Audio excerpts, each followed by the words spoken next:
Hello and welcome to my channel. Today I have a tutorial on how to make this mini ink storage box.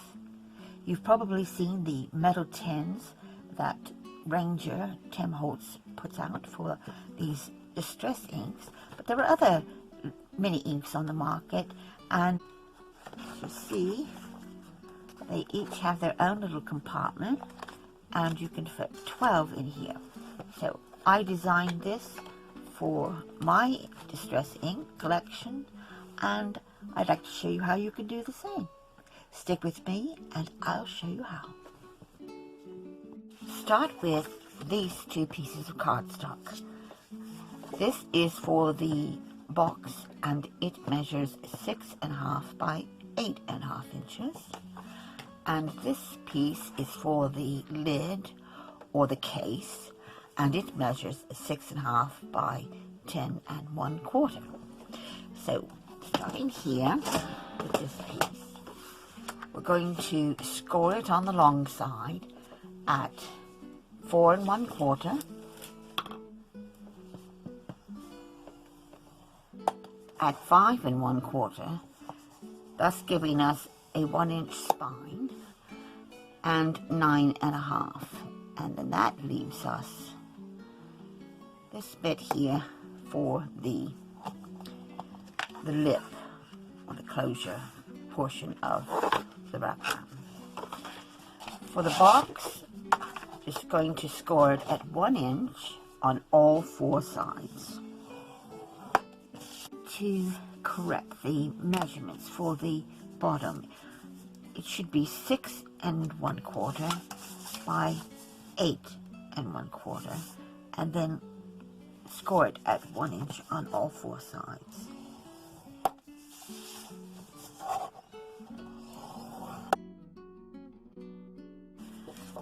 On this piece here, then, we'll fold and burnish these score lines.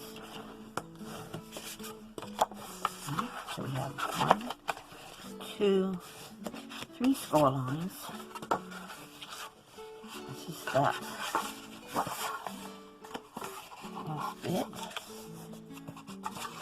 And for this, I'm also going to round the ends or the corners here. I'm hoping this is going to be enough. Yes, I wasn't sure if that was going to go through that. It does just fine. Okay, so there's the wrap. Now for the bottom or the box itself, again, fold and burnish these score lines.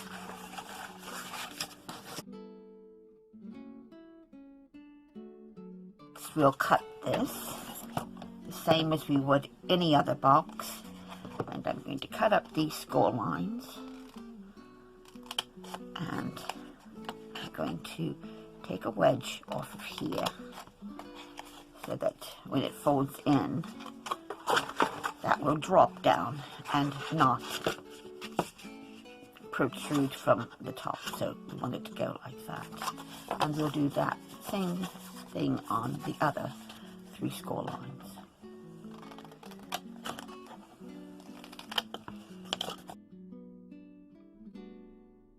Box looks like this. To construct it, simply fold these tabs in the inside and glue them in place. I'm going to use my Kalau liquid glue. Put that here on the end. And I want to be sure I get to the edges, and I'll also use my bone folder to help spread that glue right to those edges. And when I pull it together here, I want to be sure that I've got a nice right angle that I can rub my finger along there and feel that it's butted up against each other. And because this is a very heavy cardstock, I want to be sure that that's really secure. So I'm going to put a little clip on here to hold it in place while I go around the other 3 sides and do the same.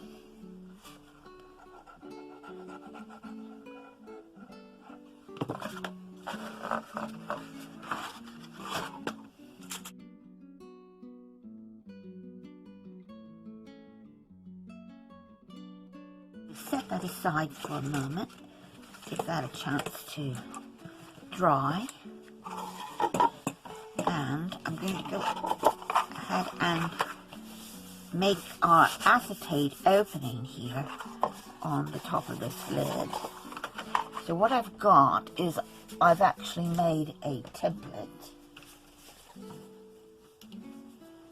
You can see here. This is the piece that I'm going to cover the lid with. It is a piece that measures 4 inches by 6 1/4 inches, and that's just going to go there in the center. And then with the template, I'm going to cut through both of these pieces. So what I'm going to do first is I'll start with this one, and this, by the way, measures 4 1/4 by 2 3/4. Yes, 4 1/4 by 2 3/4. Set that aside for a moment, give that a chance to dry, and I'm going to go ahead and make our acetate opening here on the top of this lid. So what I've got is I've actually made a template. You can see here. This is the piece that I'm going to cover the lid with. It is a piece that measures 4 inches by 6 1/4 inches, and that's just going to go there in the center. And then with the template, I'm going to cut through both of these pieces. So what I'm going to do first is I'll start with this one, and this, by the way, measures 4 1/4 by 2 3/4. Yes, 4 1/4 by 2 3/4. So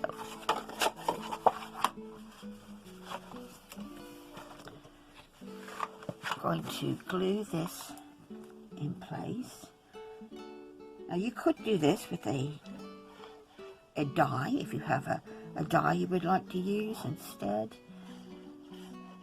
You do that, and then you would just cut through your paper and through your cardstock as well. But I'm just going to do it this way, and then you can also see how you can do this if you don't have a die cutting machine and an appropriate die. So there we are. Now for the center here where that acetate is going to go, I'm going to place my template, and I'm just going to hold it in place with a bit of this tape. You could use a temporary tape or washi tape or whatever you like, but just to keep it in place while I use my craft knife to go round. Put this tape down.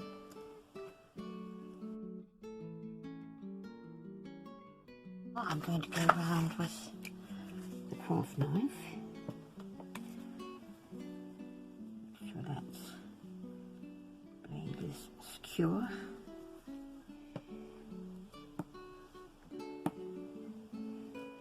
This might take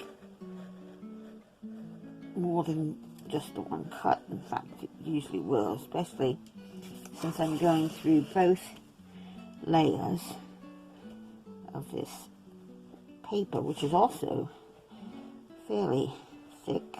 It's got like almost a plastic coating on it, and then of course the cardstock below. Just take your time.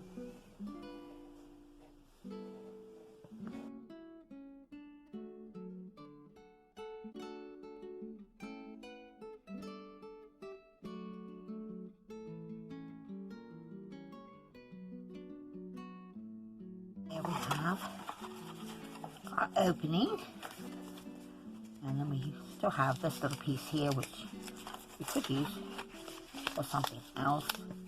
Before I do that, something else I want to do is to take a marker, and in this case I've got a Sharpie here, and I'm just going to go around these edges.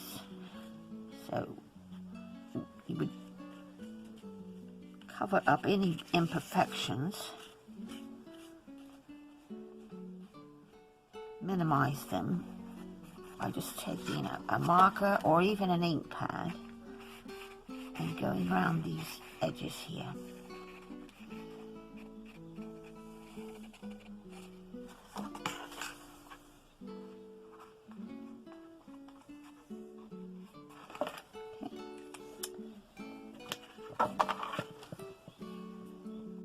I've got a piece of overhead transparency. You could use packaging or even an acetate sheet that you've purchased.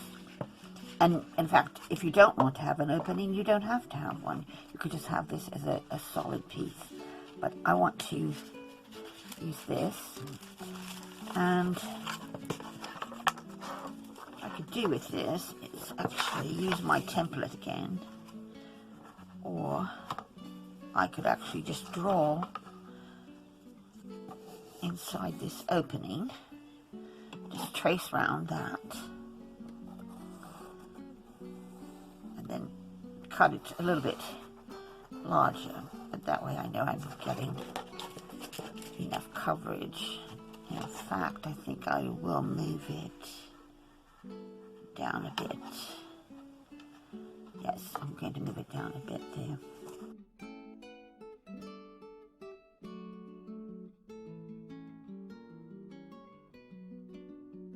To just test it and see if I've got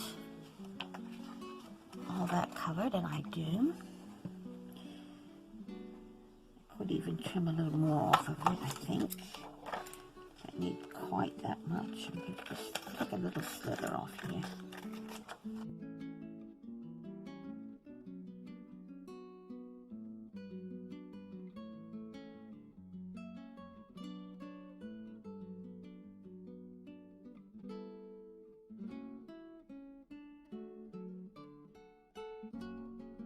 Fit the acetate in place. Like so.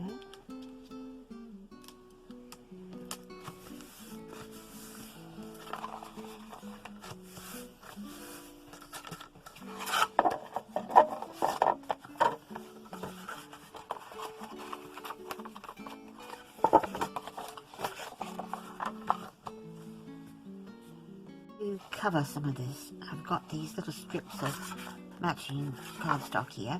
You wouldn't have to use matching cardstock. You could use maybe some more of the same cardstock here, washi tape, or just any other piece of paper or card. And I'm just going to glue that down. And if you're happy as it is, you don't even need to cover it up. I just thought it would be a little bit of a neater touch. So, just going to place that down.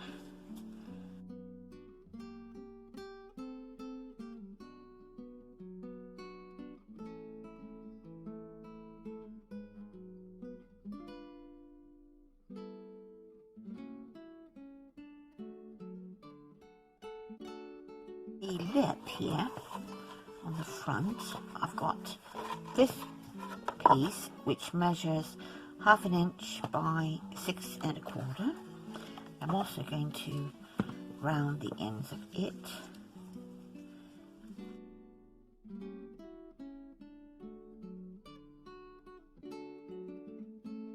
The box is dry now, so I'm going to go ahead and remove those clips.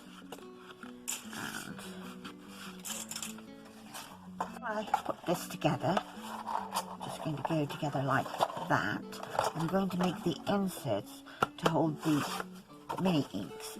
So I've got these pieces here. I've got 2 that are cut at 6 1/4 by 1 3/4, and then 3 pieces that are cut at 5.5 by 3/4, and we're going to score this piece, that is, cut it 1 3/4, and we're going to score it down the 1/2 inch mark. Okay. And the other pieces, the other 3, I'll score at 3/4 inch on that end and 3/4 inch on this end. And what you need to do is just leave it in the scoreboard, and what you could do is just fold that up and push it into the corner there, and then just take a pencil and mark at every 1 1/4 inches. So there's 1 1/4. There's another 1 1/4. So at 1 1/4 and 2.5, 3 and 3 3/4. Okay.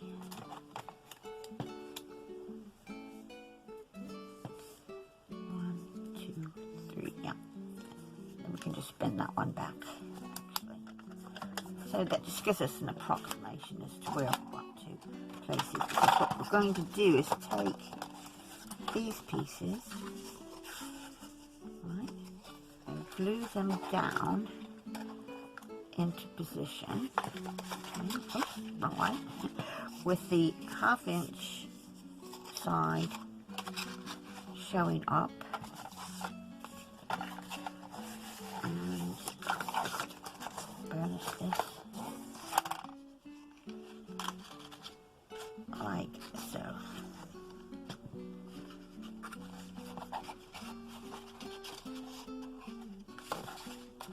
And we'll even these out so that if I bring the mini inks in, see that 4 of them will fit across and 3 will go down. So leaving around 1/4 inch more than the size, because these are 1 inch cubes. So I want to have it at about 1 1/4 inches, and I'll glue that down, and then I'll glue this one down as well, and leave another 1 1/4 inches on the side. So you could, if you like, just place them in here to get the sizing. You can see they'll slide easily enough, and then you can just take your pencil and mark where you want to place each of these down.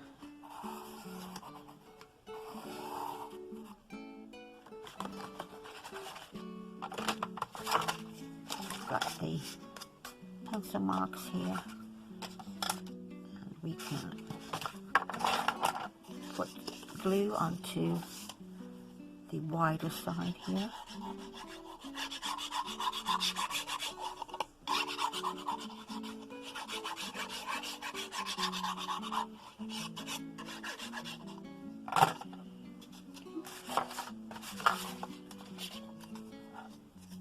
Okay, turn it and put it in there. And with the other piece, do the same.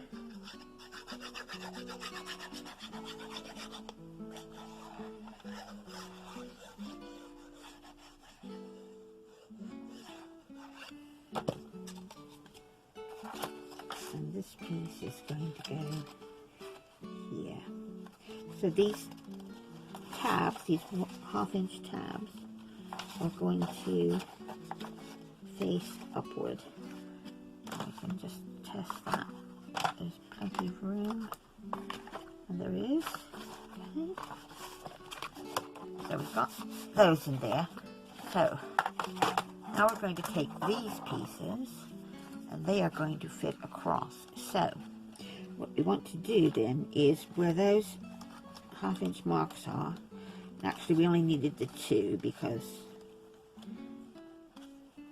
these other sides are going to fit into the, they're going to be glued to the insides here. So could actually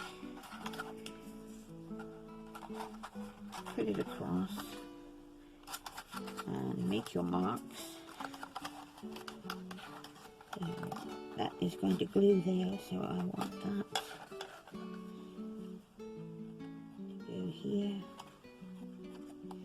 and this one to go here, and then that one.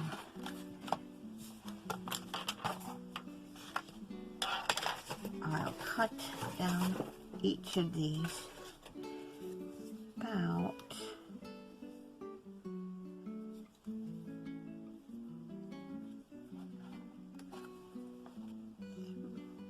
almost to the end. So leave about an eighth, quarter to an eighth of an inch, and then these will slot into here and just rest on the bottom, like so. And then the tab ends will go, just adjust that one there on the side, so they will get glued in to the sides. Okay. And what I would do is take a cube, place it,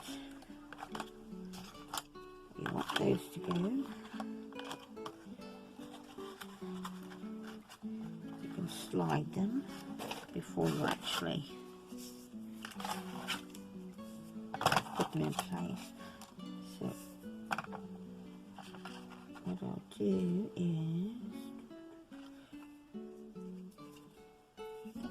I think these are going to be half an inch now instead of 3/4. So I would do half an inch instead of 3/4, and then where they intersect, just make a tick mark.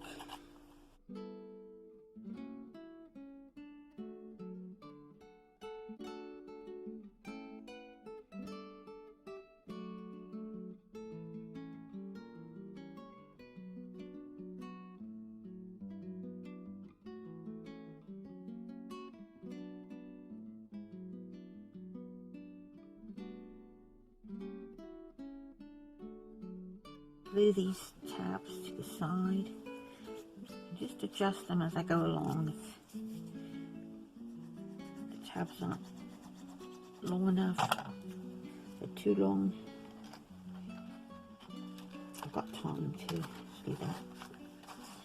But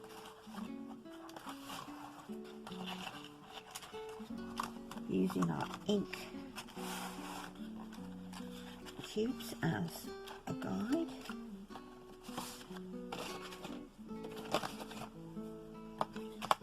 I'll have 4 across here.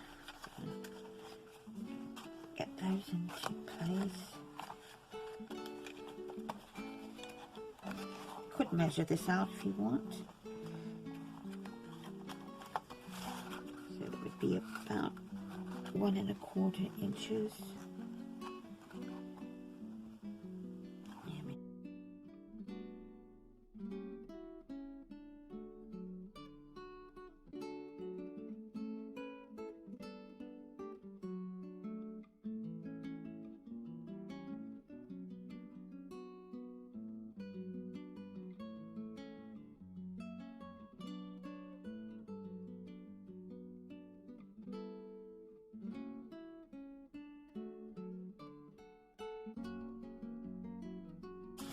So we'll get 12 of these cubes in our little box.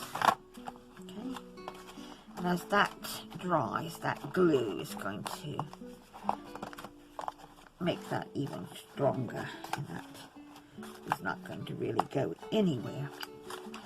So I'm going to take these out into this other little box I've got here.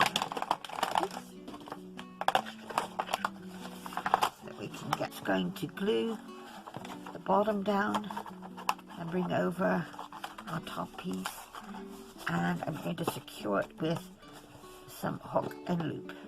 You could have a magnet there if you wanted to, but I think a hook and loop will do just fine. So put glue on the bottom.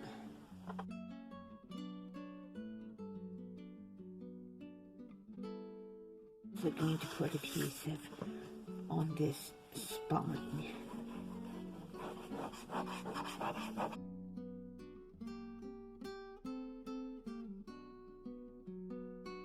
The hook and loop pieces now, and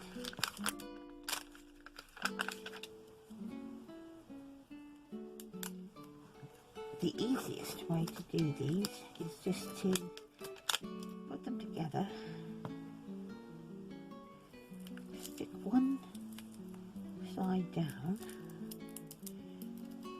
and I prefer the softer side, the one on the top here,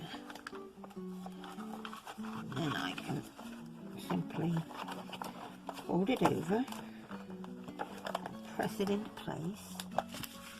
Bring the inks back in now, and load these up.